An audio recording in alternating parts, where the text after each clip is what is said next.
Which is the best university to pursue a PhD?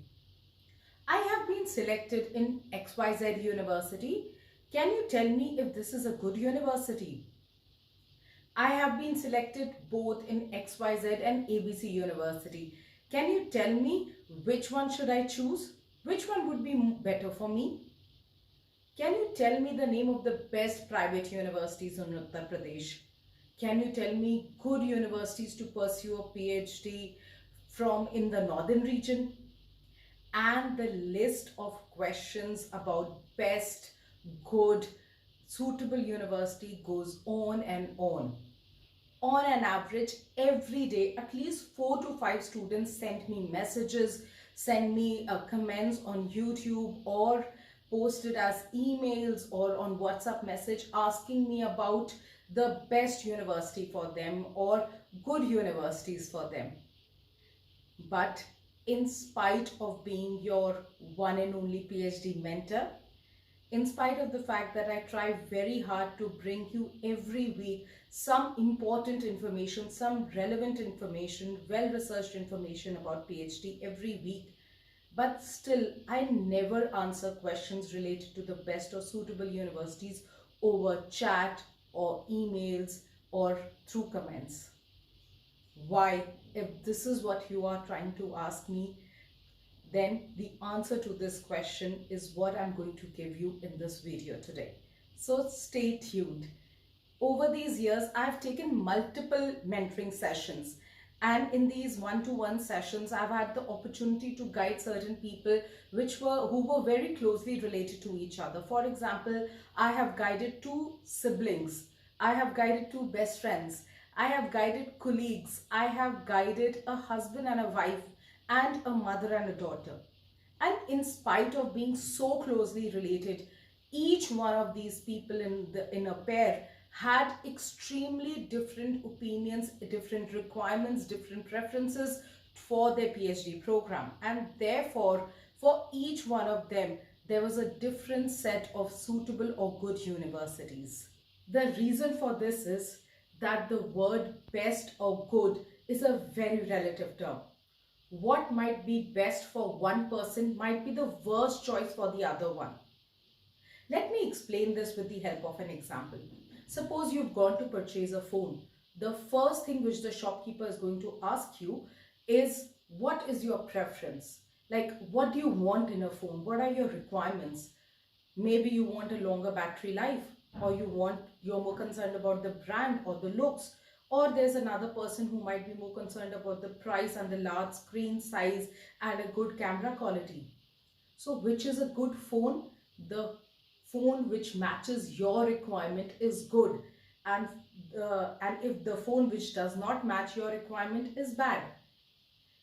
Forget about phones or any physical asset. In today's world, we are living in an era where even OTT channels like Netflix and Amazon Prime first understand our preference and then show us the content. Remember, when you open Netflix, you have different profiles for each family member. And when you're making accounts on Netflix or on Spotify or on Pinterest, they first make you choose different categories. What are you interested in? And then they start recommending you shows, and then they complete your profile activation actually.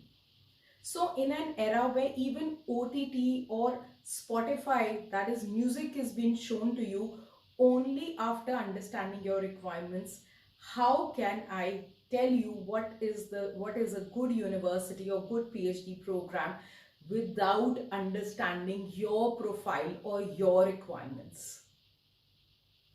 So there are many things which we have to keep in mind when we are choosing a PhD program. We have to closely understand our requirements. For example, which location would you prefer to pursue your PhD from? What kind of brand are you looking for? What kind of fee structure are you comfortable with? Do you know there is a university in India which charges for the entire PhD course just 5,000 rupees? And there is also an institute in India which is charging 50 lakh rupees for a doctoral research program. Which fee structure are you comfortable with? Then there are different universities with different rigor. There are some who are very strict about the coursework and about research publications, and there are some who are a little relaxed. There are so many things based on which which I have to understand before recommending programs to you.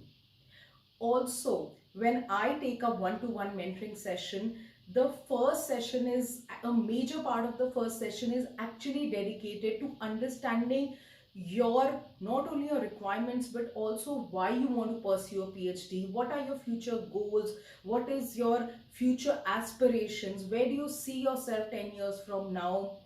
I also like to understand what are your responsibilities in the office, what is your role in the office. That is particularly when you want to pursue a part-time PhD. Also, what are your roles and responsibilities in your family life.